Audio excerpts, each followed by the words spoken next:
Welcome! Thank you for joining us at Fire Mountain Gems and Beads Jewelry Design Studio. I'm Kat Wisniewski, author of New Connections in Chainmail Jewelry, and today we're going to be working on the Bold and Brilliant Byzantine Bracelet. This is a variation of the popular Byzantine weave where we use glass.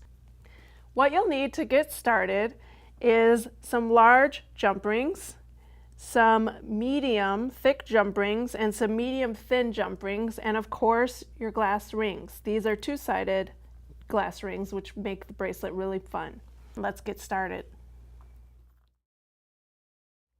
You're going to go ahead and pick up a large open jump ring and a glass ring, and then go ahead and slide on either two pre-closed large or two raw, and we can just close them as we go. So go ahead and close the large jump ring. Once it's closed, you can go ahead and finish closing the raw ones that you just put on, or you can go ahead and pre-close a bunch in advance, whatever works for you. The reason I like to close them as I go is because I'm just touching the jump ring once. I don't have to pre-open it or pre-close it, put it down, and then pick it back up again. Okay? So what we have is a glass ring with one jump ring and two hanging from it. Once we hold it by the glass ring, that becomes more apparent. What we now need to do is double the single jump ring. So doubling means you put another jump ring in the exact same spot next to a single. So to do that, we're going to grab the single again. Grab it by the single jump ring so everything comes down to the bottom, and then put a new single jump ring through what was hanging at the bottom, which is the glass and the two large closed jump rings. Now close that jump ring. Okay, it's closed, and if you hold it by the glass, you'll notice that now you have two pairs of jump rings hanging from the glass ring. We need to repeat that process on the other side of the glass ring. Although this time we don't need to add a new glass ring, we're just going to repeat by adding a single through the glass ring with two, either pre-closed or close them as you go, rings, and then close the open ring. It's closed. Go ahead and close these guys properly. Okay, and guess what we do next? We have to double the single one down here. And how do we double again?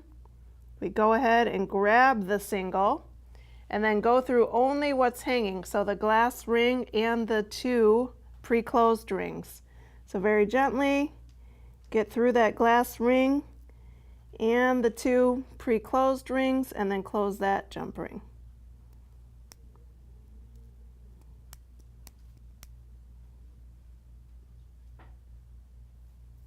Okay, and if we look at it, we now have one glass ring with two sets of pairs on either side of the glass ring.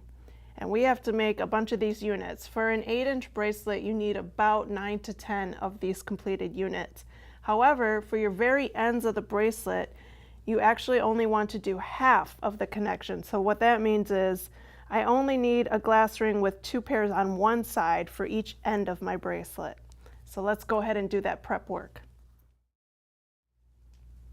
Now you should have a bunch of units here. You need about 9 to 10 units to be able to complete your bracelet. If you haven't gotten there yet, go ahead and pause, take a moment, and make all of your units that look like this. And notice that while you're making those units, your two end units don't need jump rings on both sides of the glass ring, only the pairs on one side of the glass ring. These will connect directly to the clasp. For Byzantine, what we need to do is grab the glass ring in our forefinger and thumb, and we need to flip those bottom two hanging rings. So you should have a fairly steady grip on the glass ring, and you're going to go ahead and take one jump ring, flip it backwards and tuck it under your forefinger, and then you're going to take the other one, flip it backwards and tuck it under your thumb. And as I adjust here and regrip, what you should have is a slight V shape with two over the V shape. Now those two form what I call a mouth, and we're going to go ahead and open the mouth and go through the rings that we're pinching backwards, the two that we folded backwards. And that is where we're going to make one connection with the medium rings down here.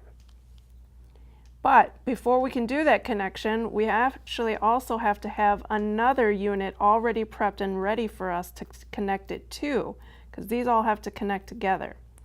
So, with my great dexterity here, we're going to flip one backwards, flip another one under, so that I'm still tucking between my forefinger and thumb.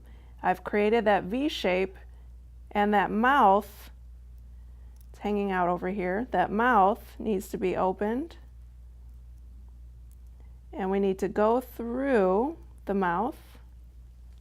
And we're going to make a connection here. So these two are going to connect. And I do like to use the awl in order to hold the spot and then put the jump ring in its place. So we're going to take a medium thin ring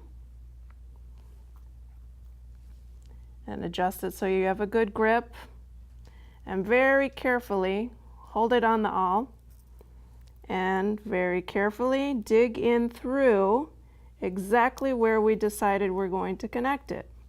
So where the awl is, I've put a jump ring, and that's went very fast. The awl kind of slid out, but I already had the spot marked. And then close that jump ring.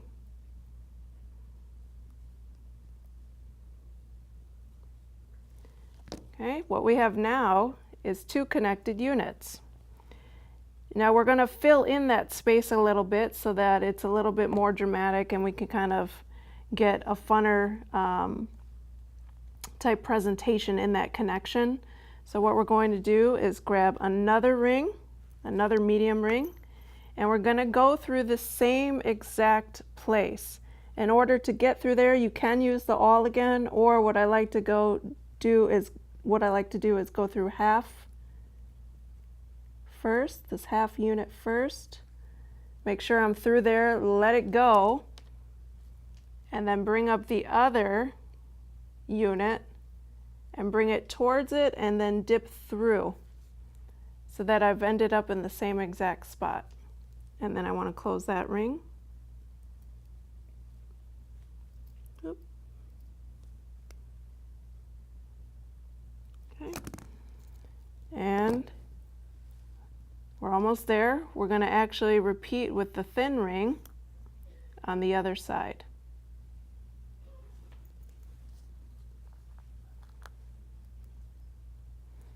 Again, going through just one unit, dropping it so you can reposition and bring the other unit up towards that open jump ring and then slide it on.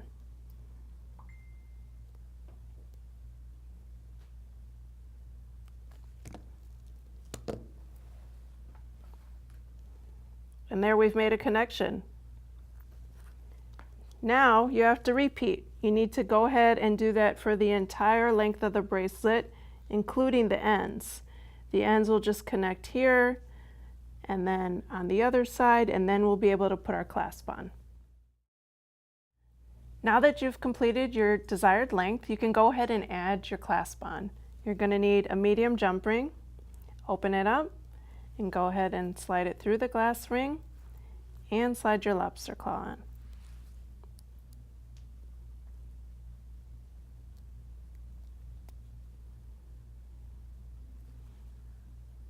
On your other side, you're going to go ahead and add a medium ring and close it.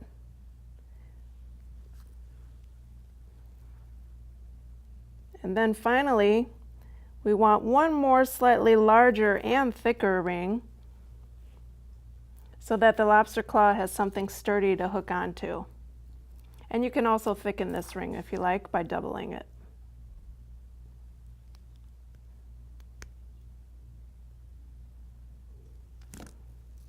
And there you have it, a bold and brilliant Byzantine bracelet. Thank you for joining me. Whether you make this to wear, sell, or give, please join us at firemountaingems.com for more projects.